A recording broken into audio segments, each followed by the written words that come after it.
এখন যেহেতু খেলার সিজন, সবাই একসাথে খেলা পছন্দ করে না। কেউ এরকম নাই যে ফুটবল খেলা পছন্দ করে না, সবাই একসাথে দেখবে।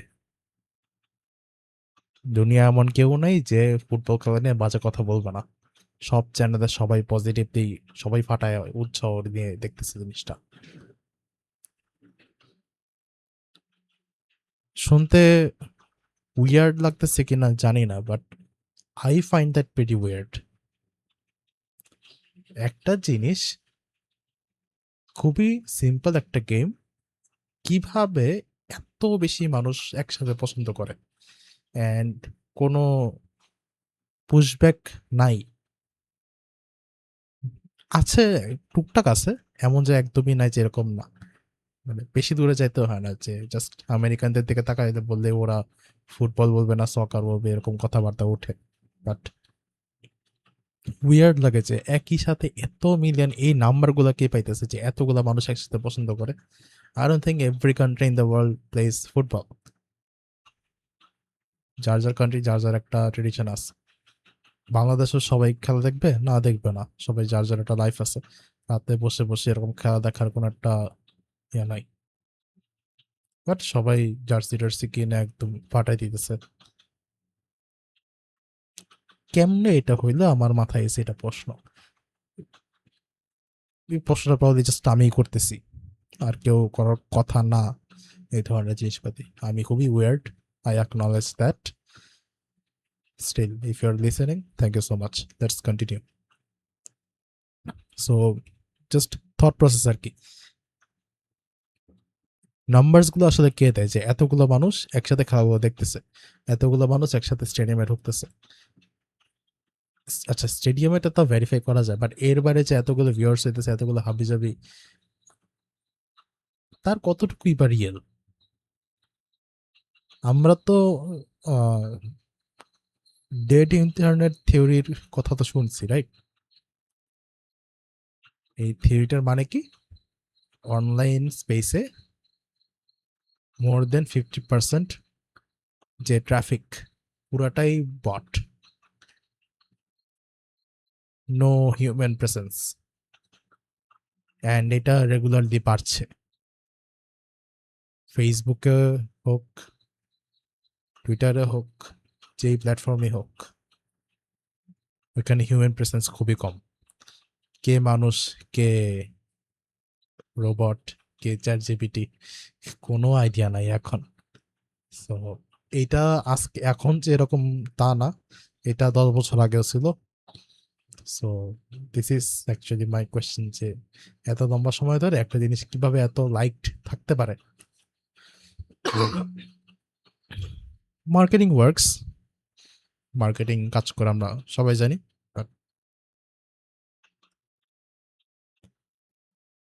Maybe I am the weird one, যে জিনিসপাতি ভাল লাগে না, এত হাইপের জিনিসপাতি। ইদার দিস অর ওই জিনিসটাতে কোনো একটা ঘাপলা আছে, যে আমার পার্সোনালি মনে হয়। অ্যান্ড একবার যখন ঘাপলার জিনিসটা মাথায় আমার চলে আসে, তো এটা মাথা থেকে ঝাইরা ফালানো কষ্ট। অ্যান্ড মাথা থেকে ঝাইরা ফালানোর জন্যই আমার এই এপিসোড গুলো, যে অ্যাটলিস্ট নিজের থটটা বের করে দিতেছি, তাহলে মাথার মধ্যে just ঘুরতে থাকবে। ওভার থিঙ্কিং একটা রোগ হয়ে যেতেছে আমার। ওভার থিঙ্কিং রোগটা বের করার জন্য এই কাজগুলো করতেছি। অ্যান্ড এগুলা কেউ দেখেও না, 4-5 জন মানুষ সর্বোচ্চ শুনে এগুলা। এন্ড এগুলো শেয়ার করার মতো জিনিসও না, যে এই, হ্যাঁ, এই যে এক ছেলে জাস্ট বকবক করতেছে র্যান্ডম জিনিসপাতি নিয়ে, কে দেখবে এগুলো? মজা এটাই, বলতেছি কেউ শুনবে না, বাট বলে ফেলতেছি।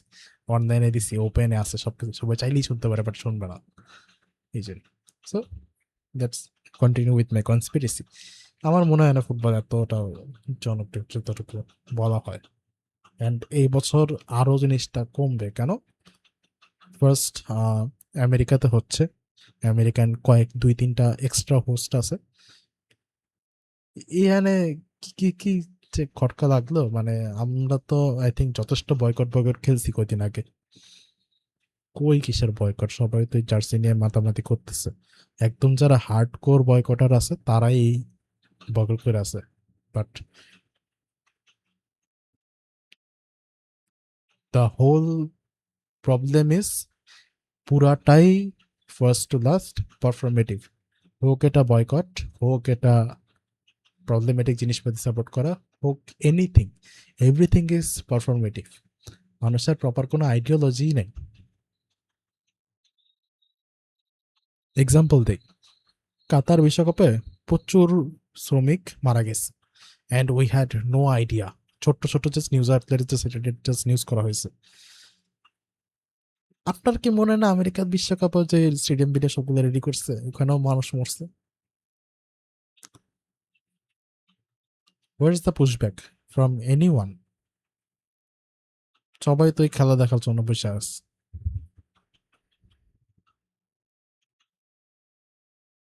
আছে একটা? নাই। এভাবে চিন্তা করেন, আবার ওইটা বাদ দেন যে কে আন্দোলন করে নাই, আপনি নিজে জানেন যে একটা এই ধরনের একটা হিউজ ইভেন্ট আয়োজন করতে গেলে এতগুলা মানুষের ক্ষতি হয়, স্টিল সাপোর্ট করতেছেন। ওকে ফাইন, ঠিক আছে। কাউন্টার আর্গুমেন্টটা কি? কাউন্টার আর্গুমেন্ট হচ্ছে এই বিজনেসের কারণে এতগুলা মানুষ এখন সাপোর্ট পাবে, এতগুলা মানুষ জব পাবে। সত্যি কি তাই? যেসব কোম্পানি এগুলো করতেছে এরা থাকে একটা ফাটাফাটি বিলিয়নার টাইপের কোম্পানি, এদের কাছে কি হিউম্যান লাইফের খুব একটা মূল্য আছে? আপনার কি মনে হয়? If you can prove me wrong, be free.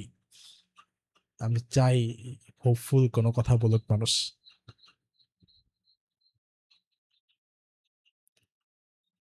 মাঝে মধ্যে এরকম শোনেন না যে ভারত বয়কট করো, ভারতের এটা ভালো না, ওইটা ভালো না।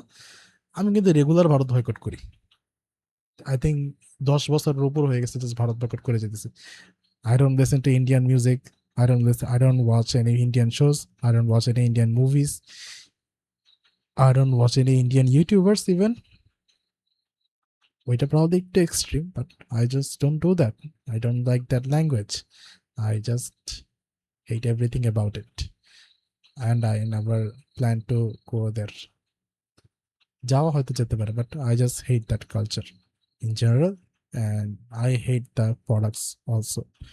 একটা ক্রিম থেকে শুরু করে, একটা ব্রাশ থেকে শুরু করে, এভরিথিং ইজ মোটামুটি যেগুলো ডেইলি লাইফে আমার ইউজ হয় সবগুলোই প্রায় বাংলাদেশি।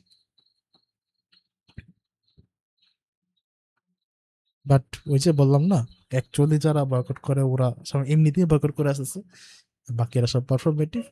এটাই ডিফারেন্সটা আই গেস ক্লিয়ার করতে পারছি। এইটা আরেকটা জিনিস রিফ্লেক্ট করে কি, সেটা হচ্ছে মানুষের পার্সোনালিটি যে কি পরিমাণ টেমপ্লেটেড।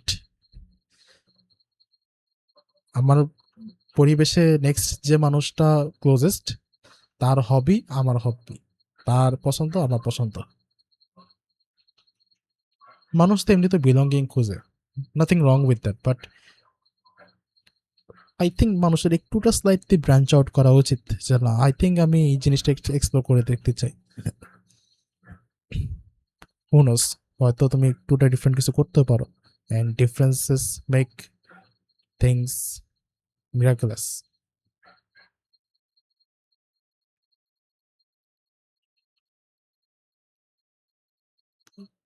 জীবনে এমনিতেই অনেক ভ্যারাইটি আছে, বাট ভ্যারাইটি আস্তে আস্তে এমনিতেও কমতেছে। বাইরে গেলে বিল্ডিং গুলোর দিকে যখন তাকাই, সবগুলো বিল্ডিং এর ডিজাইন সেম। মানুষের দিকে তখন তাকাই, এখন সবার গায়ে জামা কাপড়ও মোটামুটি সেম। ওয়েস্টার্নের দিকে তাকালে সবাই ওয়েস্টার্ন, বাংলাদেশের দিকে তাকালে সবাই বাংলাদেশি, কোনো ভ্যারাইটি নাই। ভ্যারাইটি থাকবে কেন? কারণ সবার মধ্যে যদি একটা প্রপার পার্সোনালিটি থাকতো তাহলে না একটা ভ্যারাইটি থাকতো, বাট ওইটা তো নাই। ওইটা আরেকজন ক্রিয়েট করে দিবে, আরেকজন সেলিব্রিটি কে করতেছে না করতেছে ওইটার উপরে বেস করে আমার নেক্সট পার্সোনালিটি বিল্ড হইতেছে।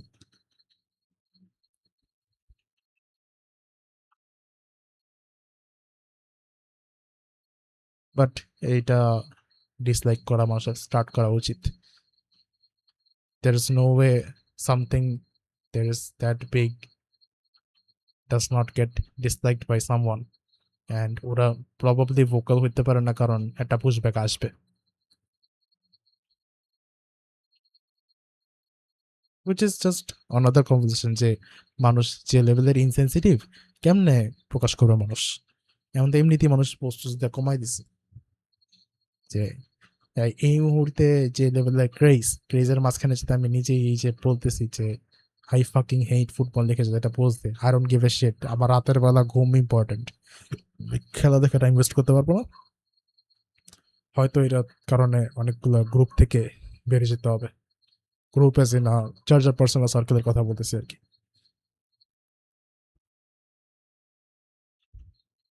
ঠিক আছে, প্যারা নাই, দ্যাটস গুড। ওই গ্রুপে আমি এমনিতেও যাইতাম না। প্যারাটা লাগে কি যখন আহ, ওদের হবি যেহেতু আমি সাপোর্ট করি নাই, আমার হবিকে ওরা পারলে এটা মাটিতে মিশাই দিবে। while I while I don't care about their hobby, they will start attacking mine instead because ওরা বুঝে না, দ্যাট মিনস এটা ফালতু।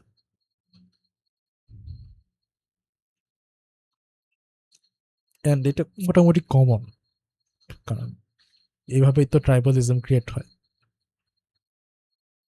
ট্রাইবালিজমের কনসেপ্ট সবাই যদি বুঝতো তাহলে এরকম হইতো না, বাট দ্যাটস আনাদার টপিক। ট্রাইবালিজম নিয়ে কথা বলা যায় গেস মানুষের এমনিতে স্কুল লাইফ থেকে শুরু করে ভার্সিটি লাইফে, চাকরি ক্ষেত্রে, চাকরির বাইরে, যার যার সোসাইটিতে ট্রাইবালিজম লেগেই আছে। এই ট্রাইবালিজম আরেকটা মেইন প্রপোনেন্ট এখানে, যার কারণে মানুষ ডিসলাইক করতে পারে না কোনো কিছু। এনিওয়ে 10 মিনিট কথা বলছি, চলবে এটা নিয়ে কথা বলা। সবাই যার যার কাজ করেন, যার যার একটা পার্সোনালিটি গ্রো করে ট্রাই করেন। আপনি কি পছন্দ করেন এটা ডিফাইন করেন। সবাই যা পছন্দ করে আপনার তো পছন্দ নাও হইতে পারে, জোর করে পছন্দ করার কোনো একটা মানে নাই। অ্যান্ড যদি মনে হয় যে না আপনি পছন্দ করতে চান, that's your choice, I am not your daddy. আপনি আমি কে পাত্তা দিবেন কে না, আই হ্যাভ নো ক্লু। আমি জাস্ট আমার কথা বলতেছি।